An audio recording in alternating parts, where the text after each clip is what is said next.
Hello everyone, welcome to my HTML tutorial. इस tutorial में हम लिंक्स एंड फाइल पाथ्स के बारे में जानेंगे। अ लिंक और hyperlink makes a connection from one page to another. HTML में लिंक्स को हम एक वेब पेज से दूसरे वेब पेज को कनेक्ट करने के लिए यूज करते हैं। इन HTML the anchor tag is use for creating links on the web page.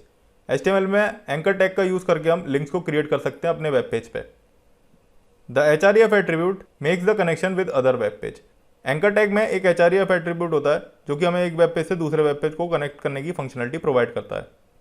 यहाँ पर जो href की फुल फॉर्म है वो है हाइपरलिंक रेफरेंस। तो हम जानते हैं HTML में लिंक्स को हम किस तरीके से लिख सकते हैं। तो ये एक बेसिक सिंटैक्स है HTML लिंक्स का, जहाँ पर सबसे पहले हमारा ओपनिंग एंकर टैग आता है, उसके बाद हमारा href एट्रीब्यूट आता है, उसके बाद हमारा क्लोजिंग एंकर टैग आता है। href एट्रीब्यूट के अंदर हम जो चीज़ पास करते हैं उसे कहते हैं हाइपरलिंक। हाइपरलिंक बेसिकली एक वेब पेज होता है जिसे हमें करंट वेब पेज से कनेक्ट करना होता है। हम अपने ओपनिंग एंड क्लोजिंग टैग के बीच में जो कंटेंट देते हैं उसे कहते हैं हम हाइपर टेक्स्ट। वो टेक्स्ट कंटेंट भी हो सकता है और वो इमेजेस भी हो सकती हैं। तो अब हम जानते हैं HTML लिंक्स को हम एक वेब पेज से दूसरे वेब पेज को कनेक्ट करने के लिए किस तरह से यूज कर सकते हैं। तो यहाँ पर मैंने अपना VS कोड ओपन कर लिया और उसे लाइव सर्वर के थ्रू रन करा लिया। अब मैं अपना HTML का कोड लिखता हूँ, HTML5 एंड टैब। उसके बाद मैं यहाँ पर एक लिंक क्रिएट करता हूँ। लिंक को क्रिएट करने के लिए मैंने अपने सिंटेक्स में बताया था कि हम एंकर टैग का यूज़ करते हैं। तो यहाँ पर मैं एंकर टैग को लिखता हूँ और एंकर टैग के बीच में कुछ भी कंटेंट दे देता हूँ, क्लिक मी। अब मैं इसे जाकर के सेव करता हूँ। तो आपको यहाँ पर दिख रहा होगा कि क्लिक मी तो लिखा हुआ आ रहा है, बट ये एक लिंक नहीं है, ये जस्ट एक टेक्स्ट कंटेंट है। तो हमें अगर लिंक्स क्रिएट करनी है एंकर टैग के थ्रू तो हमें href एट्रीब्यूट में उस पेज का नाम देना होता है जिसे हमें लिंक करना है इस वेब पेज से या फिर हमारे करंट वेब पेज से। तो मैं यहाँ पर href एट्रीब्यूट का यूज़ करता हूँ और एक वेब पेज ले लेता हूँ। आप किसी भी नाम का वेब पेज ले सकते हैं। मैं दे देता हूँ welcome.html। मैं फाइल को सेव कर लेता हूँ। अब यहाँ पर देखिए, यहाँ पर वो चेंज होकर के एक लिंक बन गई है, पर अभी मैंने इस वेब पेज को क्रिएट नहीं किया हुआ अपनी डायरेक्टरी में। तो मैं इस वेब पेज को भी क्रिएट कर लेता हूँ, welcome.html।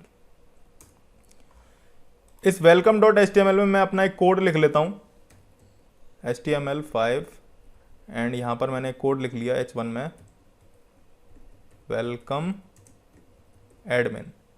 मैं इस फाइल को सेव कर लेता हूँ और सेव करने के बाद अभी मैंने ये वेब पेज बना लिया welcome.html और इसे कनेक्ट कर दिया है अपने index.html पेज से। अब जब मैं इस पर क्लिक करूँगा तो मैं उस वेब पेज पे पहुँच जाऊँगा welcome.html पे।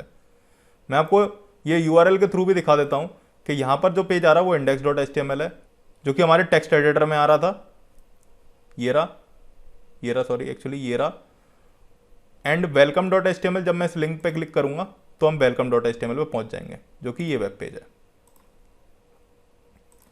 अब मैं आपको ये बताता हूँ कि हम इमेजेस को हाइपर टेक्स्ट की तरह किस तरह से यूज़ कर सकते हैं। तो इमेज के लिए मैंने आपको बताया था कि हम इमेज टैग का यूज़ करते हैं। तो यहाँ पर मैं एक इमेज टैग का ले लेता हूँ, यूज़ कर देता हूँ img src, और यहाँ पर मैं एक इमेज का पाथ पास कर देता हूँ। तो इमेज हमारे पास इस फोल्डर में पड़ी हुई है a.jpg नाम से, तो मैं वही यहाँ पे इमेज लगा देता हूँ a.jpg एंड उसको कुछ विड्थ और हाइट प्रोवाइड कर देता हूँ। Width 200 pixels and height 200 pixels. मैं फाइल को सेव करता हूँ और मैं अपने index.html पेज पे वापस चला जाता हूँ। तो यहाँ पर देखिए एक इमेज आ गई है, यहाँ पर एक इमेज आ गई है। अब मैं इस इमेज पे क्लिक करूँगा तो मैं उस वाले वेब पेज पे पहुँच जाऊँगा। मैं इसका कंटेंट भी चेंज करके एक बार फिर से आपको दिखा देता हूँ, वेलकम यूजर्स, फाइल सेव, और मैं दोबारा से HTML के वेब पेज पे पहुंच जाता हूँ index.html पे, जहाँ पर हमने इमेज को हाइपर टेक्स्ट बनाया हुआ है। अब मैं इस पर क्लिक करता हूँ एंड देन वेलकम यूज़र। तो आपने देखा हम HTML लिंक्स के साथ किस तरीके से एक वेब पेज से दूसरे वेब पेज को कनेक्ट कर सकते हैं। Supported attributes for links. अब हम ये जानते हैं कि एंकर टैग के साथ हम किस किस एट्रीब्यूट का यूज़ कर सकते हैं। तो सबसे पहले हमने एट्रीब्यूट देख लिया, हमने href एट्रीब्यूट, जिसके थ्रू हम एक वेब पेज से दूसरे वेब पेज को कनेक्ट कर सकते थे। अब हम देखते हैं टारगेट एट्रीब्यूट क्या करता है। टारगेट एट्रीब्यूट की कुछ फिक्स वैल्यूज होती हैं, जैसे underscore blank, underscore self, underscore top, underscore parent. ये बेसिकली ब्राउज़र को ये बताता है कि हमें अपने वेब पेज डॉक्यूमेंट को कहाँ ओपन करना है। उसके बाद हमारा जो एट्रीब्यूट आता है वो है डाउनलोड एट्रीब्यूट। डाउनलोड एट्रीब्यूट हमें एक डाउनलोडेबल लिंक प्रोवाइड करता है अपने वेब पेज पे, जिसके थ्रू हम PDF, वीडियोस, ऑडियोस, इमेजेस कुछ भी डाउनलोड कर सकते हैं। तो हम देखते हैं कि ये एट्रीब्यूट्स एंकर टैग के साथ किस तरह से यूज़ किए जाते हैं।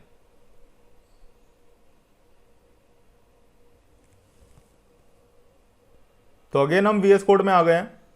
अब हम यहाँ पर क्या करते हैं, सबसे पहले अपना टारगेट एट्रीब्यूट यूज़ करते हैं। तो मैं एंकर टैग को यहाँ पर डिलीट करता हूँ और दोबारा से एक एंकर टैग क्रिएट कर लेता हूँ और उसमें मैं welcome.html जो अभी हमने बनाया था वही पेज लिंक करा देते हैं और यहाँ पर मैं एक टारगेट एट्रीब्यूट पास कर देता हूँ।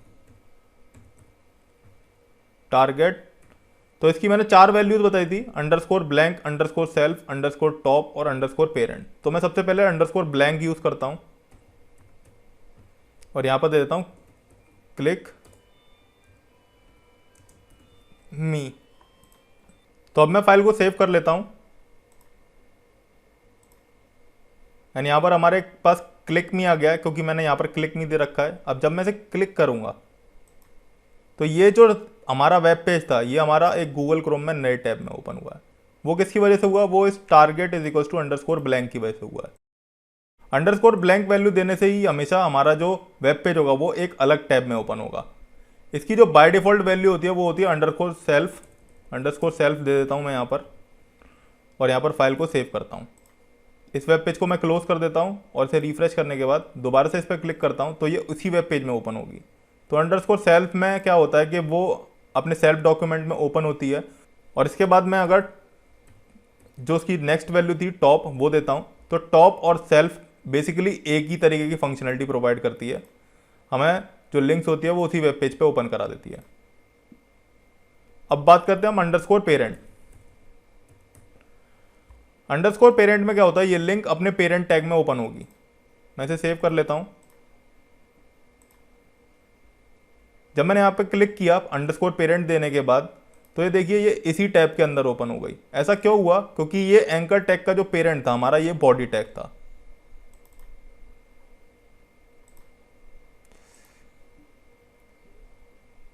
अंडरस्कोर पेरेंट का जो हमारा टैग था वो क्या था, तो जो हमारा एंकर टैग का पेरेंट था वो क्या था, बॉडी टैग। तो इसलिए ये जो लिंक थी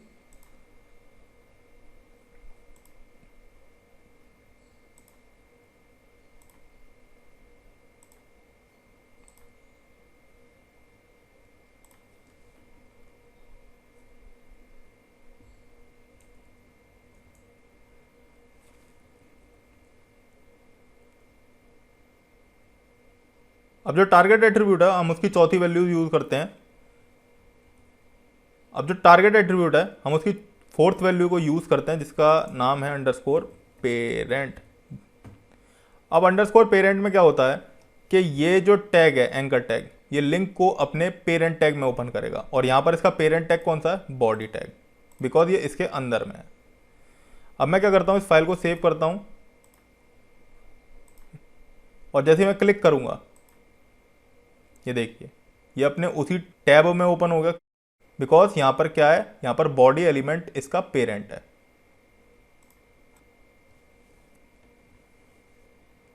states of HTML links. An HTML link has 3 states, unvisited links, visited links, active links. Unvisited links basically वो लिंक्स होती है जो अनविजिटेड हुई हैं, मतलब जिस पर अभी यूजर ने क्लिक नहीं किया है और जो ब्लू कलर में होती हैं। विजिटेड लिंक वो लिंक होती है जिस पर यूज़र क्लिक करके दूसरे वेब पेज पे जा चुका होता है एंड ये पर्पल कलर में होती हैं। एंड एक्टिव लिंक वो लिंक्स होती हैं जिन पर हम क्लिक करते हैं और वो कंटिन्यूसली क्लिक्ड की स्टेट में रहती हैं एंड ये रेड कलर में होती हैं। तो अब हम HTML प्रोग्राम में देखते हैं कि unvisited link, visited link and active links किस तरह से वर्क करती हैं। तो यहाँ पर मैंने अपना VS कोड अगेन ओपन कर लिया है। अब मैं यहाँ पर बताता हूँ आपको कि unvisited, visited and active links क्या होती हैं। जैसे मेरे पास ये पर्पल कलर में आ रही है, मैं आपको इसका साइज टेक्स्ट का साइज़ बड़ा करके दिखाता हूँ। तो देखिए ये पर्पल कलर में आ रही है। तो पर्पल कलर में हमने जो लिंक्स पढ़ी थी वो कौन सी थी, विजिटेड। और ऐसा इसलिए क्योंकि मैं वेलकम डॉट HTML पेज पर एक बार क्लिक करके आ चुका हूँ। अब मैं यहाँ पर अगर कोई पेज और दे देता हूँ सेकंड डॉट HTML, यह पेज हमने अभी क्रिएट नहीं किया है लेकिन मैंने जस्ट ऐसी डमी के लिए ले लिया है। तो देखिए ये ब्लू कलर में हो गई। ये लिंक ब्लू कलर में इसलिए हो गई है क्योंकि अभी हमने इस पर क्लिक नहीं किया है, यानी कि हमने अभी इसे विजिट नहीं किया है, इसलिए ये अनविजिटेड लिंक है। और अगर मैं इस पर क्लिक कर दूं एंड क्लिक को रिलीज ना करूं तो ये जो कलर आ रहा है रेड कलर में, ये जो स्टेट आ रही है इसकी, इसे कहते हैं हम एक्टिव लिंक, यानी कि ये एक्टिव स्टेट में। तो अब आपको तीनों लिंक्स के बारे में पता चल गया होगा कि ये तीनों लिंक्स किस तरीके से दिखाई पड़ती हैं एंड इन तीनों का क्या मतलब होता है। अब हम जानते हैं HTML में लिंक्स कितने तरीके की होती हैं।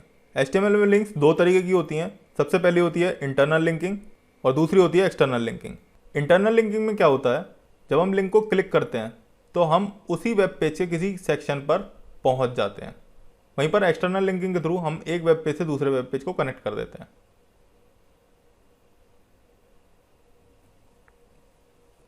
तो यहाँ पर मैंने अपना VS कोड ओपन कर लिया है। तो अब मैं आपको बताता हूँ कि हमारे वेब पेज में internal links and external links किस तरीके से वर्क करती हैं। जैसे मैंने यहाँ पर एक एंकर टैग ले लिया है। अब मैंने क्या करा, यहाँ पर मैंने काफ़ी सारे ब्रेक टैग दे दिए।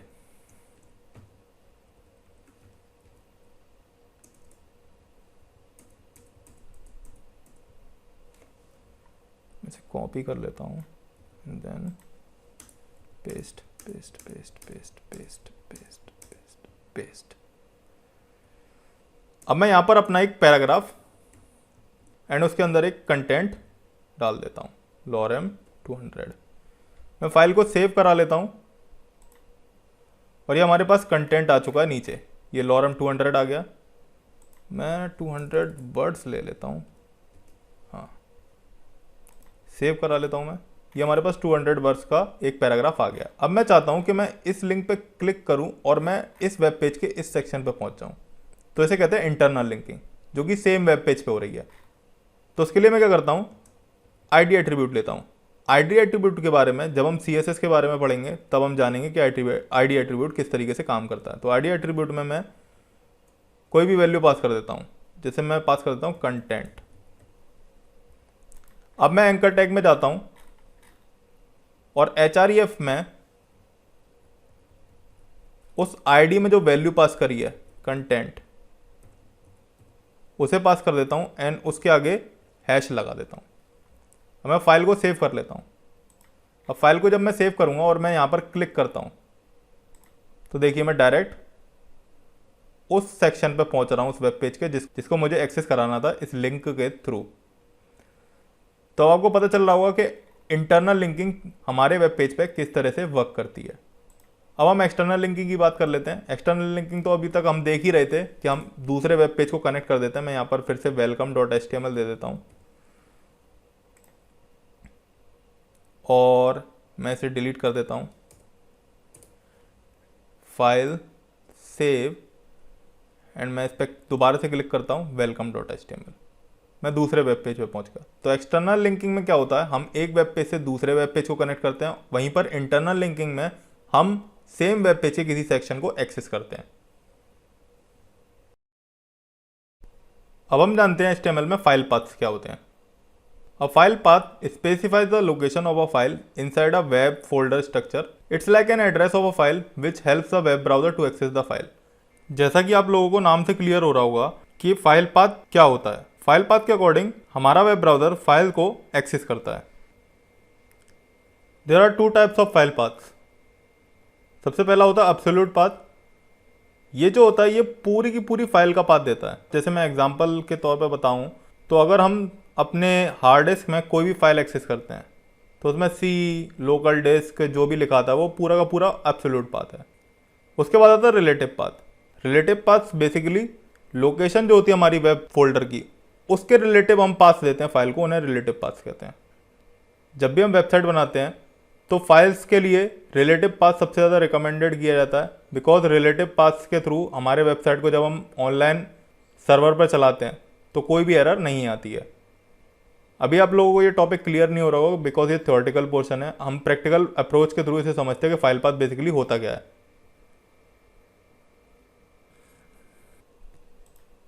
अब जैसे अगर हम ये फाइल जो है index.html, इसको अगर मैं अपने ड्राइव के थ्रू एक्सेस करूं, जैसे मैं इसे क्या करता हूं, इसे ओपन कर लेता हूं, राइट क्लिक करूंगा इस फाइल पे, रिवील इन फाइल एक्सप्लोरर कर दूंगा मैं। तो अब ये जो फाइल है ये मेरे माय कंप्यूटर के थ्रू लोकल ड्राइव में ओपन होकर के आ गई है। अब अगर मैं इस फाइल का पूरा पाथ देखूं यहाँ से यहाँ तक, तो ये क्या है, ये एक एब्सोल्यूट पाथ है जो पूरा पाथ आ रहा है। अब अगर मैं वेब ब्राउज़र पे जाकर के देखूं कि एब्सोल्यूट पाथ क्या होता है, तो https://www.google.com/ उसके अंदर कोई फाइल रखी हो, वो एक एब्सोल्यूट पाथ होता है। तो एब्सोल्यूट पाथ मतलब फुल एड्रेस, मतलब फाइल का जो फुल एड्रेस होता है स्टार्टिंग से एंडिंग तक का, वो एब्सोल्यूट पाथ होता है। अब मैं आपको बताता हूँ रिलेटिव पाथ क्या होता है।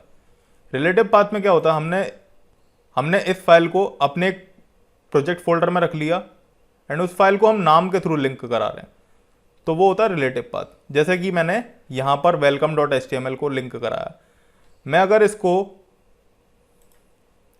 ये जो welcome.html है, अगर मैं इसको यहां पे थ्रू लिंक कराता कॉपी करके,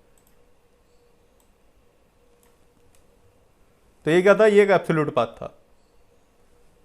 एंड ये क्या, डायरेक्टली ये welcome.html, ये रिलेटिव पाथ है। तो आपको पता चल गया होगा कि एब्सोल्यूट और रिलेटिव में क्या डिफरेंस होता है।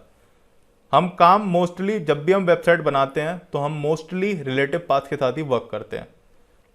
अब मैं आपको बताता हूं कि अगर हमारे वेबसाइट के फोल्डर में, चूंकि हमारा फोल्डर है प्रोजेक्ट फोल्डर, उसके अंदर अगर एक फोल्डर और रखा हुआ है, जैसे मैंने यहां पर दे दिया पेजेस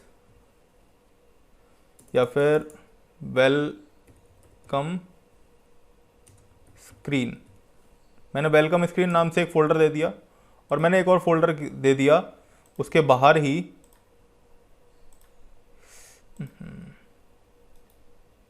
न्यू फोल्डर, यहां पे दे दिया मैंने फॉर्म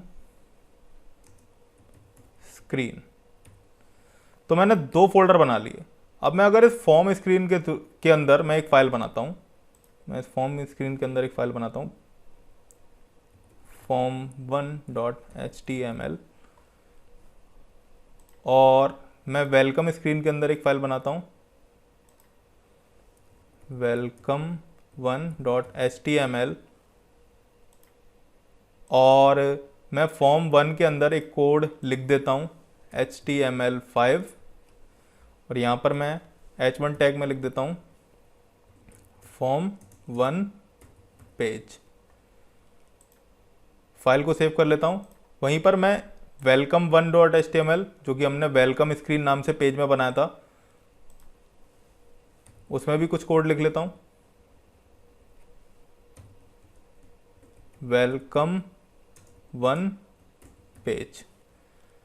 मैं फाइल को सेव कर लेता हूं। अब मैं ये चाहता हूं कि index.html के थ्रू मैं form1 को एक्सेस करना चाहता हूं या वेलकम को एक्सेस करना चाहता हूं, तो मैं कैसे एक्सेस करूंगा। मैं इन दोनों पेजेस को अभी क्लोज कर देता हूं और मैं index.html में आ जाता हूं। मैं इस कोड को दोबारा से रिक्रिएट कर लेता हूं डॉक, और उसमें मैं पेज का नाम दे देता हूं h1 index पेज, और अब मैं इसे सेव कर लेता हूं। ब्राउज़र पर मैं जब इसे एक्सेस करता हूं तो ये आ रहा है इंडेक्स पेज। अब इसके नीचे मैं एक लिंक क्रिएट करता हूं एंकर टैग, इसमें मैं अपने पेजेस का नाम देता हूं जो भी मैंने क्रिएट किए हैं, form1 page and welcome1 page. तो form1 पेज को अगर मेरे को एक्सेस करना है तो सबसे पहले मेरे को फोल्डर में जाना पड़ेगा। ये हमारी इंडेक्स फाइल है, इसके थ्रू हमें इस फोल्डर में जाना पड़ेगा। तो सबसे पहले फोल्डर का नाम लिखता हूँ फॉर्म स्पेस स्क्रीन। मैं आपको ये रिकमेंड कर देता हूँ कि आप जो भी फोल्डर क्रिएट करें उसके बीच में स्पेस ना दें। मैंने यहाँ पर दे दिया है, लेकिन आप फोल्डर्स के नाम के बीच में कोई स्पेस ना दें। इसके अंदर ये फाइल आ गई है form1.html। अब उसके बाद मैं इसके अंदर हाइपर टेक्स्ट लिख देता हूँ click to access form1 page.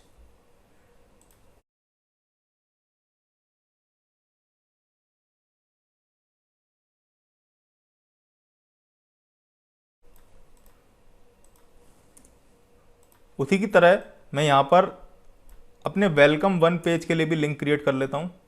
तो वेलकम वन में जाने के लिए पाथ क्या था हमारा, वेलकम स्क्रीन और उसके अंदर welcome one dot HTML, welcome one page. इसको मैं सेव कर लेता हूँ। अभी देखिए, click to access form one page, click to access welcome page. मैं इसके बीच में एक लाइन ब्रेक और दे देता हूँ, फाइल सेव। तो ये दो अलग अलग गई। अब अगर मेरे को फॉर्म वन पेज करना है तो मैंने यहाँ पे क्लिक किया, फॉर्म वन पेज मेरा ओपन हो गया। और यहाँ पे आपको दिख रहा होगा ये किसके अंदर है, फॉर्म स्क्रीन के अंदर फॉर्म वन डॉट HTML। उसी तरीके से अगर मुझे क्लिक करके वेलकम वन एक्सेस करना है तो वेलकम वन पेज भी मैं एक्सेस कर सकता हूँ। तो आपको ये पता चल गया कि हम किसी फोल्डर के अंदर जो फाइल्स होती हैं उसे कैसे एक्सेस करते हैं। अब अगर मेरे को फॉर्म वन पेज पे, जैसे मैं यहाँ पर फॉर्म वन पेज पे हूँ, अब मेरे को यहाँ से वेलकम वन पेज को एक्सेस करना है, तो उसको कैसे एक्सेस करूँगा मैं, उसके लिए मैं क्या करूँगा, फॉर्म वन वाला HTML वाला पेज ओपन करूँगा और यहाँ पर लिंक्स क्रिएट कर दूंगा, लिंक क्रिएट करूँगा और उसमें पाथ पास करूँगा किसका, वेलकम स्क्रीन का। तो मैं वेलकम स्क्रीन का पाथ पास करता हूँ, screen forward slash welcome one dot HTML, welcome one dot HTML। पर हम किसी फोल्डर के अंदर हैं और फोल्डर के अंदर से हमें दूसरे फोल्डर की फाइल को एक्सेस करना है, तो हमें उस फोल्डर से पहले बाहर निकलना पड़ता है। तो अगर हमें फोल्डर से बाहर निकलना है तो हम इस तरीके से दो डॉट पास करते हैं, एक फॉरवर्ड स्लैश लगा देते हैं। तो अब हम इस फॉर्म से बाहर निकले, देन हमने वेलकम स्क्रीन फोल्डर को एक्सेस किया, देन हमने वेलकम डॉट HTML को एक्सेस कर लिया, वेलकम वन डॉट HTML को एक्सेस कर लिया। अब मैं यहाँ पर दे देता हूँ click to access welcome one page. अब मैं इस फाइल को सेव कर लेता हूं और मैं यहां के थ्रू पहुंचता हूं वेलकम वन पेज पे। मैंने क्लिक किया, मैं वेलकम वन पेज पे पहुंच गया। आपको दिख रहा होगा कि मैं वेलकम वन पेज पे पहुंच चुका हूं, वेलकम वन डॉट HTML पे। अब अगर मुझे इस वेलकम वन पेज से फॉर्म पे पहुंचना है तब, तो इस केस में भी मैं सेम वैसा ही वर्क करूंगा जैसा कि मैंने form one dot HTML page में किया था। तो यहां पर मैं भी एक लिंक पास कर देता हूं, एंकर, और उसमें भी दो डॉट फॉरवर्ड स्लैश, फाइल कौन सी हमारी, फॉर्म वन डॉट HTML। वो किस फोल्डर में है, फॉर्म स्क्रीन फोल्डर में। तो हम यहाँ पर सबसे पहले फॉर्म स्क्रीन फोल्डर एक्सेस करते हैं, then form one dot HTML। अब मैं क्लिक करता हूँ, क्लिक, अब मैं यहाँ पे लिख देता हूँ click to access form one page. अब मैं इसे सेव कर लेता हूँ और यहाँ पर जब मैं वेलकम पेज पे दिख रहा होगा आपको कि एक लिंक क्रिएट हो गई है। अब मैं यहाँ पर क्लिक करता हूँ तो देखिए मैं फॉर्म वन पेज पे पहुँच गया। अब मैं यहाँ पे क्लिक करता हूँ, मैं वेलकम पेज पे पहुँच गया। अब अगर मेरे को वेलकम पेज के थ्रू इंडेक्स पेज पे पहुँचना है तो उसके लिए मैं क्या करूँगा, एंकर टैग पास करूँगा और उसमें इंडेक्स को एक्सेस कैसे करना है, दो dot forward slash and index dot HTML। Because ये हमारी फोल्डर में नहीं है, ये हमारी बाहरी फाइल पड़ी हुई है इंडेक्स डॉट HTML, तो मैं इसे यहीं से एक्सेस कर लूँगा। Click to access index page, मैं इसे सेव कर लेता हूँ, सेव, और यहाँ पर क्लिक टू इंडेक्स पेज आ गया। मैं एक लाइन ब्रेक दे देता हूँ, मैंने फाइल को सेव किया, ये हमारे पास एक लाइन ब्रेक आ गया। अब मेरे को अगर इंडेक्स पेज को एक्सेस करना, मैं इस पर क्लिक करता हूँ और ये मेरे पास इंडेक्स पेज आ गया। अब मैं फॉर्म वन पेज को एक्सेस कर सकता हूँ। अब मैं फॉर्म वन पेज पे भी इंडेक्स पेज को एक्सेस करने वाली लिंक लगा देता हूँ। मैं इसे कॉपी करता हूँ और मैं फॉर्म वन पेज पे जा करके यहाँ पर वो लिंक लगा देता हूँ, फाइल को सेव कर लेता हूँ एंड हमारे पास इंडेक्स पेज वाली लिंक आ चुकी है फॉर्म वन पेज पे भी। तो मैं इस पर क्लिक करूँगा, मैं इंडेक्स पेज पे यहाँ से भी पहुँचूँगा। तो आपको ये पता चल रहा होगा कि हम फोल्डर्स के अंदर फाइल्स को कैसे एक्सेस कर सकते हैं, हम एक फोल्डर से दूसरे फोल्डर की फाइल को कैसे एक्सेस कर सकते हैं। इसके अलावा यही प्रोसीजर अगर आप इमेजेस को किसी फोल्डर में डालते हैं या किसी और पर्टिकुलर फाइल जैसे जावास्क्रिप्ट हो गई, CSS हो गई, अगर आप वो फाइल्स फोल्डर के अंदर डालते हैं तो उसे भी हम इसी सेम वे में एक्सेस करेंगे जिस तरह से हम ये अलग अलग वेब पेजेस को एक्सेस कर रहे हैं।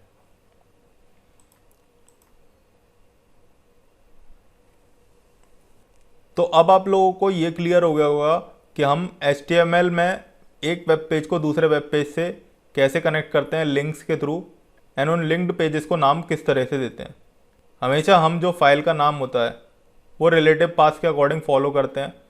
एब्सोल्यूट फाइल के पाथ रिकमेंड नहीं किए जाते हैं, इसलिए मैं आपको सजेस्ट करूंगा कि आप रिलेटिव पाथ को ही फॉलो करें। होप आपको चीज़ें समझ आई होंगी। अगर आपकी कोई क्वेरी है तो आप कमेंट बॉक्स में लिख सकते हैं या आप लॉग इन कर सकते हैं www.learntounless.com/contactus.php। हम आपकी क्वेरी सॉल्व करने की कोशिश करेंगे। Thank you.